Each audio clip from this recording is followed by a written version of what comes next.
Méditation du psaume 142. De ma voix, je crie à l'Éternel, de ma voix, j'implore l'Éternel, je répands ma plainte devant lui, je lui raconte ma détresse. Donc là, David fait quelque chose, il épanche son âme devant Dieu. Il lui raconte sa souffrance. Je me souviens qu'une année, mon mari et moi, nous avons été en vacances à Montpellier. Nous logeons dans une petite chambre, en fait, que Emmanuel, donc notre fils, nous prêtait. Et moi, j'étais fatiguée à cette époque. Et en plus, il faisait très très chaud. Je me souviens qu'un jour, on a visité un zoo et je ne marchais pas, en fait, je me traînais. J'avais l'impression d'avoir 90 ans.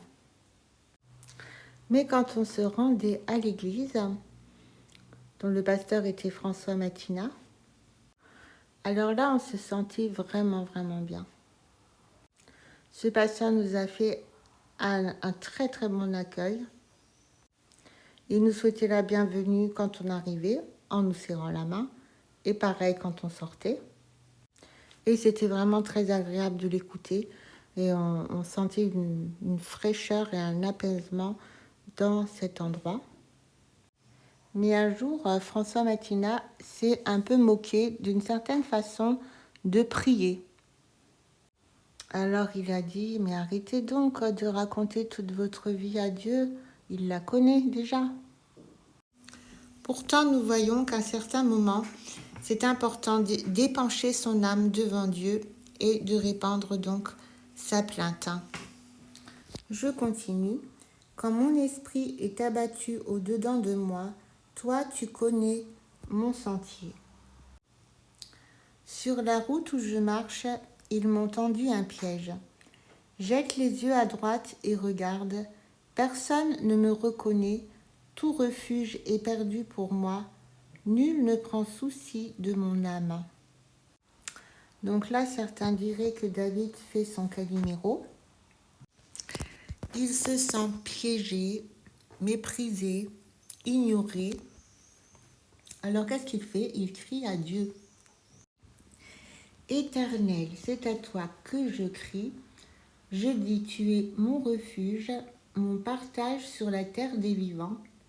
Sois attentif à mes cris, car je suis bien malheureux.